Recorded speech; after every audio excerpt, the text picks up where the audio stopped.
In this video, I'm going to share with you the hardest part about becoming a coach that nobody talks about. You see, building a coaching business can be the most fulfilling, purposeful, impactful thing you could ever do in a career, but it can also be one of the most challenging. If you're new to my channel, my name is Peter Scott. I'm the founder of Fearless Coach Academy, where I have trained thousands of coaches over the last 10 years to launch and scale their coaching business. Now, why is a coaching business one of the most challenging things to do and to build? Well, the reason is because you are the face. This is not a widget that you're selling. This is not an e-commerce business that you're building. When you are growing a coaching business, you are the one on the camera. You are the one delivering the services. You are the product or service that people are buying. And when that happens, all of our stuff comes up. All of our fears, all of our doubts, all of our insecurities. And so if you have them, I want you to know by watching this video, you are not alone. We all do. And what differentiates those that are successful from those that are stuck and never pursued this path and followed through is this one thing. It's not a lack of strategy. It's not a lack of tactics, not a lack of luck. It's a lack of resolve and commitment and resilience and persistence and determination despite those things. Everyone has them. And in fact, I want you to feel that, because if you don't, it means you're playing small. If you do, you're stretching outside of your comfort zone. But here's one of the hardest things specifically about becoming a coach is number one, being the face. Because if any fiber of your being is afraid of failure, guess what? You're going to fail. If it's afraid of rejected, guess what? You're going to be rejected.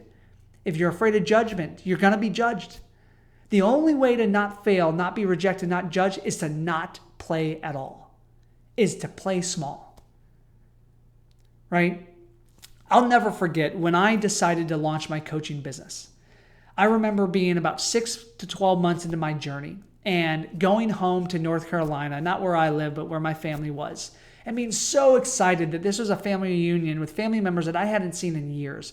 And I was so looking forward to it because I was going to declare and let everybody know that I left my career in investment banking and private equity. I launched a coaching business. I was writing a book, and I was really, committed to impacting people's lives.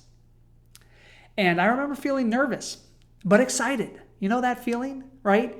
Being really excited about I can't wait till my grandparents and my cousins and my family really hear what I'm doing and encourage me and love and support the path that I'm on. And I'll never forget, I'm sitting down at the family dinner and I have my moment to share. One of the family members reached over to Peter. I saw, some of your posts recently on social media. What are you up to? Sounds like, you made a career change.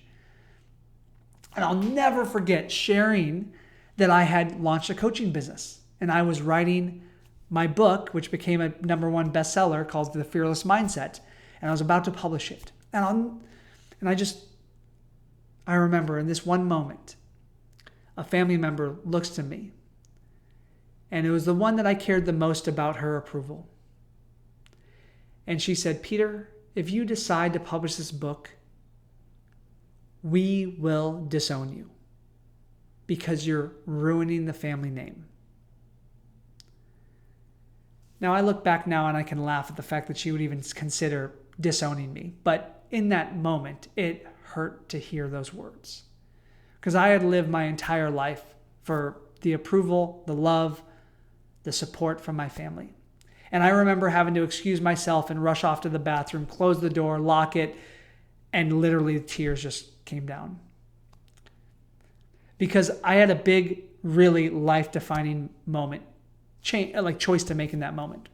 And that is, do I let my need for approval, my people-pleasing tendencies, have me crawl back into that room, apologize for what I was wanting to do, and then go back and follow the straight and narrow of the path that I was on, the career that they approved of? Or do I say, screw it? My job isn't to make my family comfortable. It's to live a life that I want to live, that brings me joy, that brings me fulfillment, that creates impact. Many people are presented with the same choice. You may have been, and if you're not, you may be presented with that choice. And that choice is 100% up to you. But the choice that I made was to let that approval go and to pursue this. And I share this story because this is genuinely one of the hardest things about becoming a coach. is knowing that you may have some people that support you, but many of the people that you want to support you may not. And that's okay. Because my family members that didn't support me, they didn't do it because they wanted me to fail. They didn't support me because they wanted me to be safe. Because my path was something that they didn't do, right? They were going through the motions of life. They were following the straight and narrow. They weren't taking risks. So it triggered them. And I can easily look back 10 years later on that moment and feel peace with it. But I just want you to know that if you have that same experience from a spouse, from a parent, from a boss, from a coworker, you're not alone in that. And I want you to have fun on this journey. A shift for me, and again, I've been doing content online for over 12 years now. I just got reminded on YouTube the other day that it was my 12-year anniversary on YouTube. Wild. I've been married to YouTube longer than I've been known my wife, right? Kind of crazy. And I look back and I looked at my first few videos, and you can do it on my channel if you want to. If you want to laugh for a moment at me, and I'm okay with it, I don't take it personal, go back and watch the oldest, organize my videos by oldest videos, and look how terrible I was on video. I was stumbling, I wasn't myself, I wasn't authentic, I was all those things, but guess what? I turned the camera on and I spoke. And that's my invitation for you, is that if you can relate to the fear of rejection or the fear of judgment and the fear of failure, but you have this vision to develop an impactful coaching or consulting business, then allow yourself to feel those feelings. Really have compassion for yourself and let them arise. Don't pretend like they're not there. Don't ignore them and run away from them. But still pursue this path. Because confidence that many of us want is a result. It is not a requirement. To wait around for confidence, you could wait your whole life. And I know that some of you aren't, at the stage of life that I was when I started my coaching business. You're not a late 20-something or early 30-something-year-old. Many of you are in your 40s and 50s and 60s and beyond. And I think at that level, if you're watching this and you're later on in life, it can be even harder.